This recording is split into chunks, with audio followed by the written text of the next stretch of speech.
नमस्कार। मैं Dhananjay Kumar the public India में आपका स्वागत। 2 दिन पहले तक लग रहा था कि सोनम वांगचुक अकेले पड़ते जा रहे हैं और मुश्किल दिख रहा था कि कैसे वो अनशन तोड़े। लेकिन अब लग रहा है कि सोनम वांगचुक देश के नए हीरो के तौर पे या कहिए नए गांधी के तौर पर प्रेजेंट किए जाएंगे।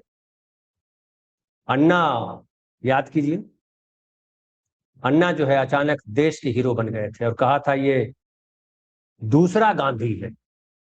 लेकिन दूसरा गांधी क्या निकला आप सबको पता है। अब जब सोनम वांगचुक ने जब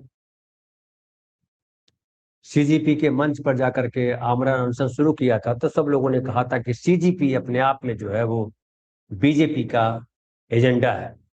क्योंकि अन्ना आंदोलन जो हुआ उससे सबसे ज्यादा फायदा अगर किसी को हुआ तो वो हुआ बीजेपी को। और बाद में भेद खुला कि अन्ना आंदोलन के पीछे बीजेपी यानी आरएसएस सबसे ज्यादा सक्रिय था और सबसे ज्यादा उसने लाभ लिया। कांग्रेस के खिलाफ भ्रष्टाचारी होने का जो माहौल बनाया गया है मीडिया से लेकर के आम आदमी तक, उसका सबसे बड़ा लाभ बीजेपी को मिला और दूसरा लाभ केजरीवाल को मिला। देश में उसके बाद स्थिति यह आ गई कि करप्शन जो है, करप्ट मुख्यमंत्री बनने लगे लोग, जिसके खिलाफ खुद नरेंद्र मोदी जीरो टॉलरेंस करके करप्शन के चार्ज लगाते रहे, वही मुख्यमंत्री, वित्त मंत्री आदि बनाए गए। लेकिन अन्ना देखिए चुप है। अन्ना की कहीं कोई आवाज नहीं आती। अन्ना हजारे कहीं कुछ बोलते नजर नहीं आते, करप्शन के खिलाफ कुछ नहीं बोलते। पिछले 13 साल से अन्ना चुप है, अन्ना हजारे। और उसके बाद पेपर लीक को लेकर के कांग्रेस ने बड़ी लड़ाई शुरू की हर राज्य में। लेकिन अचानक जो है अभिजीत दीपके टपके, बोस्टन से लंदन, बोस्टन से हिंदुस्तान आए और सोशल मीडिया पे पार्टी बनी और जंतर मंतर पर सोनम वांगचुक जुड़ गए। सोनम वांगचुक जो है वो, कई लोग सोनम वांगचुक को इस तौर पे जानते हैं कि सोनम वांगचुक एक साइंटिस्ट आदमी है, अच्छे आदमी है। लेकिन पॉलिटिकली अगर बात करें तो सोनम वांगचुक की जो पॉलिटिकल विचारधारा है वो बीजेपी के करीब जाती है। जब 370 अनुच्छेद 370 जब बीजेपी हटा रही थी, जम्मू कश्मीर से स्टेट का दर्जा छीन रही थी, तो सोनम वांगचुक बीजेपी के साथ खड़े थे। कई मसलों पर लोग कह रहे हैं कि सोनम वांगचुक कहाँ थे जब मुसलमानों के खिलाफ इतना कुछ जहर उगला गया, लेकिन सोनम वांगचुक ने कभी कुछ नहीं बोला। हालांकि बीजेपी की के साथ रहने की उनको सजा भी मिली कि 170 दिन वो जोधपुर जेल में रहे। लेकिन जिस तरह से अभिजीत दीपके आए और सोनम वांगचुक जुड़े और आमरण पे बैठे, और सोनम वांगचुक ने जिस तरह से विपक्ष को घेरा, खासकर राहुल गांधी पर जिस तरह की टिप्पणियां की, उसको लेकर के सब जो है अभी भी सोनम वांगचुक पर संदेह कर रहा है।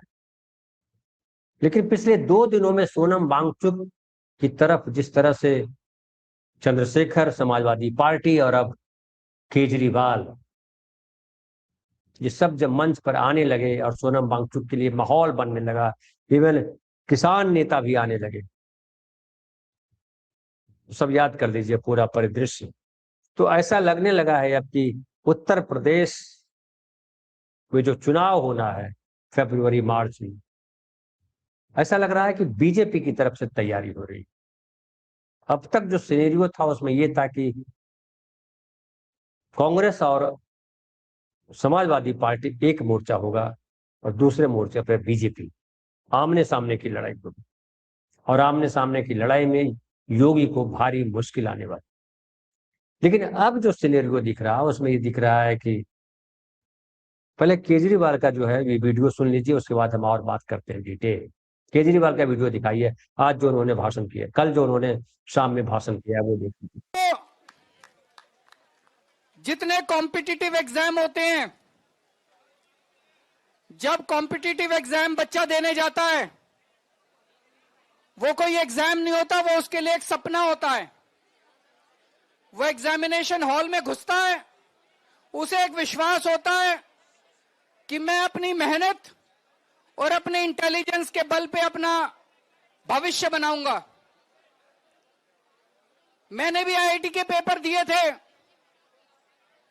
आईआईटी के पेपर में सक्सेसफुल होकर मैं आईआईटी गया था, लेकिन उन दिनों में पेपर लीक नहीं होते थे। मैं सोच रहा था अगर पेपर लीक हो रहे हो तो उन दिनों में हो सकता है मेरा आईआईटी देने का कॉन्फिडेंस ही नहीं बनता। मेरे दोनों बच्चे आईआईटी से हैं। मेरे दोनों बच्चों के टाइम पे भी पेपर लीक नहीं होते थे, लेकिन आजकल जिस तरह से पेपर लीक होने लगे हैं पिछले कुछ सालों से, वो जो कॉन्फिडेंस है एक बच्चे का कि अगर मैं मेहनत करूंगा, अगर बच्चा इंटेलिजेंट है तो मैं अमीरों के बच्चों को भी पीछे छोड़ दूंगा, आज वो कॉन्फिडेंस लड़खड़ाने लगा है। ये सही नहीं है।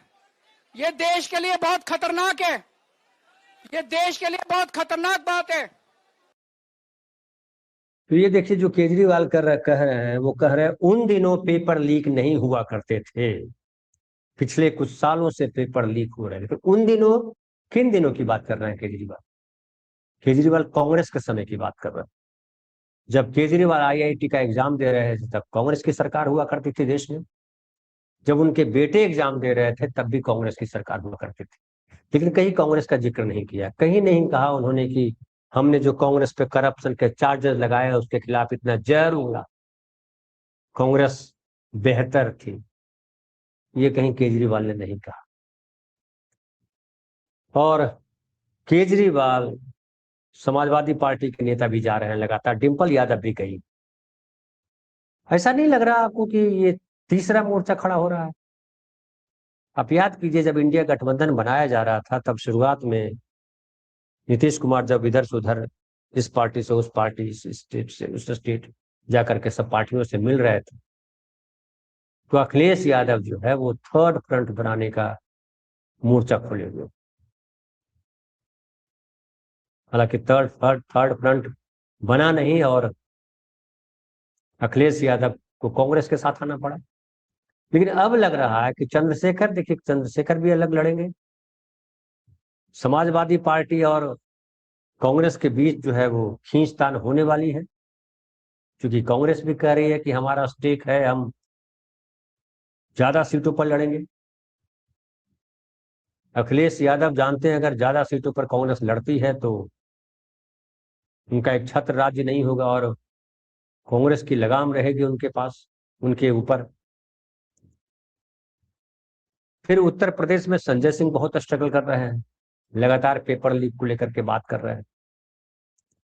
केजरीवाल का स्टेक बनता है, वो बनारस से चुनाव लड़ चुके हैं और केजरीवाल उत्तर प्रदेश में अपना जी जान झोंकेंगे। कई लोग कह रहे हैं कि अभिजीत दीपके जो है वो केजरीवाल के लिए मंच तैयार कर रहे थे, मंच तैयार हो गया है, देश में माहौल बन गया, अभिजीत दीपके की हर जगह चर्चा हो रही है। और अब जब केजरीवाल मंच पर आए तो जाहिर है वो मंच लूट कर ले जाएंगे। हालांकि इतना आसान नहीं है, समाजवादी पार्टी भी मंच लूटने नहीं देगी, लेकिन ऐसा लग रहा है कि एंटी कांग्रेस एक वातावरण खड़ा हो रहा है और उत्तर प्रदेश में कांग्रेस पर यह दबाव रहेगा कि आप जो है सपा की बात सुनिए, सपा लीड करेगी, ये सब बातें आएंगी। और सपा के साथ जो है एक बड़ी मुश्किल ये आने वाली होती है कि जिस तरीके से मुसलमानों के खिलाफ, जिस तरह से और अलग अलग मुद्दे हैं, अखिलेश के बारे में कहा जाता है कि उस मजबूती से अखिलेश ने लड़ाई नहीं लड़ी जिस मजबूती से उन्हें लड़ना चाहिए। संसद में बेशक अखिलेश यादव ने कांग्रेस का साथ दिया, राहुल गांधी का साथ दिया, लेकिन अखिलेश यादव भी जानते हैं कि अगर कांग्रेस मजबूत होगी उत्तर प्रदेश में तो उनकी स्थिति सिमटेगी, सिकुड़ेगी, क्योंकि उनका जो स्पेस है वो कांग्रेस का स्पेस, बीजेपी के स्पेस पर वो जा नहीं सकते सामने सामने, क्योंकि मुस्लिम वोट बैंक छिटकने का खतरा है। हालांकि ये भी है संकट समाजवादी पार्टी के साथ की जो पिछले चुनाव में हुआ था, मुसलमानों ने साफ साफ कह दिया था कि अगर आप कांग्रेस के साथ नहीं जाएंगे तो आप घाटे में पड़ेंगे। और उसके बाद अखिलेश यादव ने कांग्रेस के साथ समझौता किया था। पेपर लीक के मुद्दे पर कांग्रेस, उसके जो युवा विंग है या कहिए एनएसयूआई है, छात्र विंग है, वो पूरे देश में जगह जगह लगातार प्रदर्शन कर रहे हैं। लेकिन उस प्रदर्शन की कहीं मीडिया में, खासकर गटर मीडिया में चर्चा नहीं हुई। लेकिन जंतर मंतर पर अभिजीत दीपके बैठ करके पूरे देश के आकर्षण का केंद्र बने। और अब जब मंच सजने लगा, ऐसा लग रहा है मंच सज रहा है, अब केजरीवाल आ गए, डिंपल यादव आ गई, रावण आ गए, चंद्रशेखर रावण आ गए, किसान नेता आ गए, और भी नेता आएंगे। लोग अपेक्षा कर रहे हैं कि कांग्रेस के जो नेता है राहुल गांधी, वो मंच पर आए और वो सोनम वांगचुक के लिए बोले। लेकिन सोनम वांगचुक हो या केजरीवाल हो, इनकी जो राजनीति रही, अभी पिछले दिनों केजरीवाल का बड़ा वायरल हुआ था एक वीडियो जिसमें वो उत्तरकांड का, उस रामायण का पाठ कर रहे थे। वो धर्म का पालन करना कोई गड़बड़ नहीं, लेकिन पॉलिटिशियन अगर धर्म को अपनी राजनीति के लिए इस्तेमाल करने लगते हैं तो वो बीजेपी के खेमे में चले जाते हैं। वो केजरीवाल हो चाहे कोई।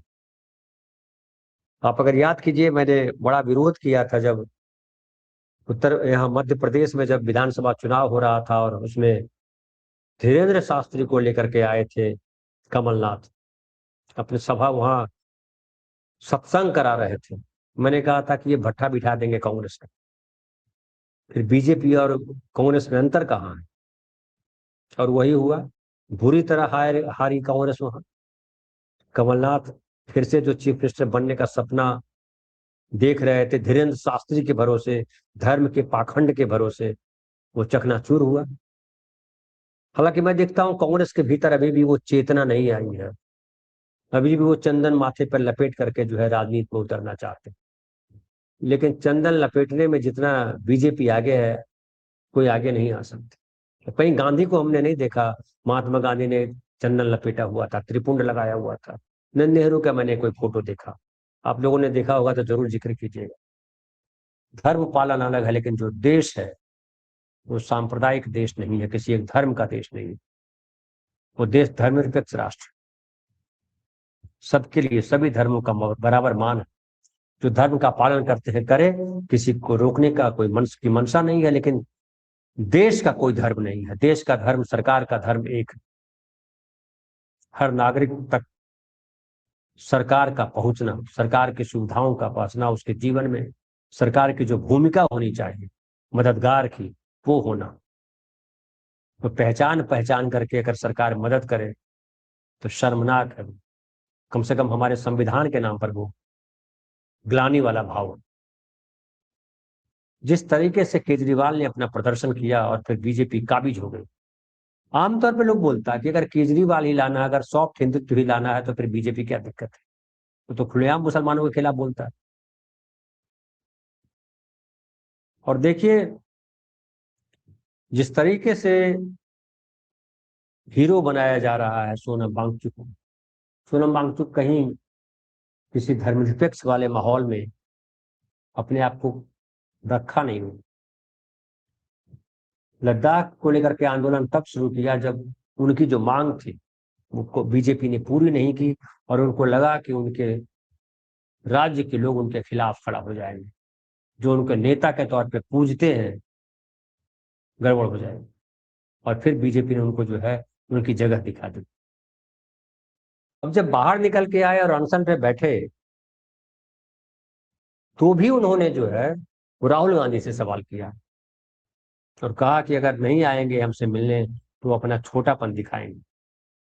केजरीवाल को भी याद कर लीजिए, केजरीवाल जब करप्शन के चार्ज में जेल गए और छूट करके आए, जब करप्शन के चार्ज में जेल गए तो याद कीजिए उनकी पत्नी कांग्रेस, जहां इंडिया गठबंधन का मंच होता था, सोनिया गांधी अपने बगल में बिठाती थी उनकी पत्नी सुनीता। लेकिन जब केजरीवाल आए तो उन्होंने क्या किया, हरियाणा कांग्रेस हारी। हरियाणा कांग्रेस इसलिए भी हारी कि गुटबंदी है, गुटबंदी थी, लेकिन कांग्रेस के हारने के पीछे बड़ी वजह केजरीवाल थी। केजरीवाल ने हरियाणा की लगभग सीटों पर चुनाव लड़ा, जबकि कांग्रेस के साथ जो बात चल रही थी उसमें 10 सीटों को देने, 10 सीट देने को तैयार। नतीजा क्या हुआ, केजरीवाल को तो नहीं ही आना था उनकी पार्टी, कांग्रेस भी चली गई। देखिए पंजाब में भी चुनाव, और पंजाब में चुनाव है तो केजरीवाल कांग्रेस के साथ यूपी में लड़ेंगे, ऐसा दिखाई नहीं पड़ता।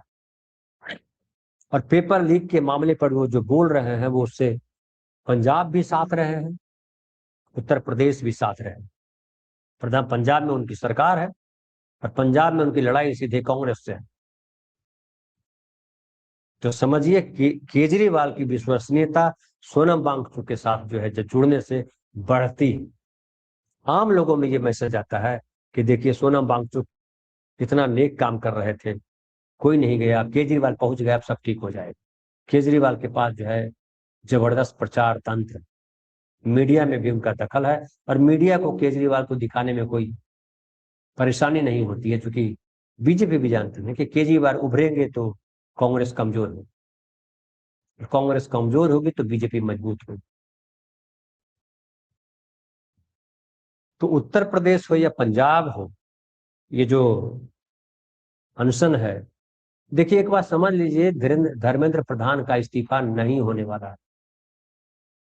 और धर्मेंद्र प्रधान का अगर इस्तीफा हुआ तो सोनम वांगचुक को हीरो बनाया जाएगा।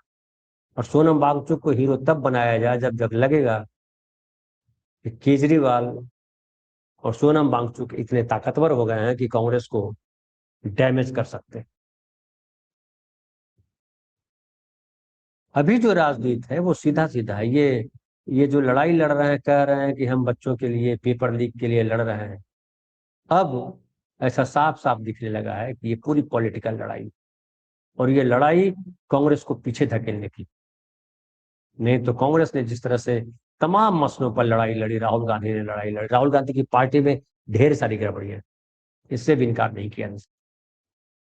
लेकिन राहुल गांधी ने लगातार ये कोशिश की कि राजनीति कम और आम जो लोग हैं, वो चाहे विद्यार्थी हो, चाहे वो गिग वर्कर्स हो, या रेलवे कर्मचारी हो, या किसी वर्ग के कर्मचारी, उनको मिला जाए, उनको सुना जाए, उनकी समस्याओं पे बात की जाए। उन्होंने राजनीति कम और सेवा का भाव ज्यादा रखा।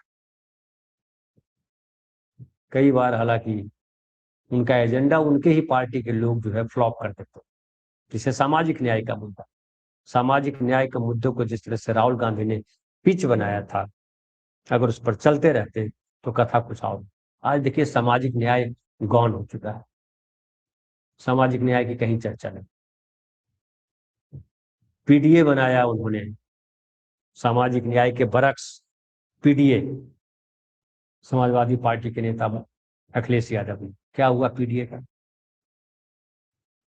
तो कुल मिलाकर के स्थिति यह है कि वो अब दिखने लगा है कि सोनम वांगचुक एंड मंडली वो खड़ी की जा रही है ताकि कांग्रेस कमजोर पड़े और लोगों को लगे कि एक और विकल्प हमारे पास है, और वो विकल्प है केजरीवाल और लोग, और थर्ड फ्रंट।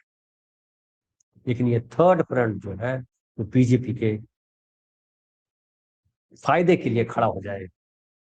और अगर अब इसमें बड़ा महत्वपूर्ण ये भी है कि उत्तर प्रदेश में खास करके जो मुस्लिम समाज है वो क्या मूव लेता है। अब तक तो देखिए मस्जिद तोड़ी जा रही थी, अब तो जो आजम खान ने यूनिवर्सिटी बनाई, जौहर यूनिवर्सिटी, इतनी विशाल यूनिवर्सिटी बनाई है, 40 में से 38 बिल्डिंगें तोड़े जाने की बात की जा रही है कि इलीगल है, परमिशन नहीं लिया है। परमिशन नहीं लिया है तो परमिशन दो, गड़बड़ी है तो उसको ठीक कराओ, लेकिन आप पूरी बिल्डिंग तोड़ दोगे, यूनिवर्सिटी तोड़ दोगे, ये तो शर्मनाक। लेकिन हिंदू मुसलमान तो करना है बीजेपी। कांग्रेस को बहुत सूझबूझ से चलना होगा। अब तक कांग्रेस ने जो स्टैंड लिया है मुझे लग रहा है कि वो सही स्टैंड है, लेकिन समझना होगा समाजवादी पार्टी को भी कि समाजवादी पार्टी क्या कर रही है। और दो नाव की सवारी हमेशा खतरनाक होती। हमारे गांव में कहावत, दो नाव की सवारी, बीच में जो है नदी में डूबना ही, मझधार में डूब जाना ही उनकी किस्मत होती।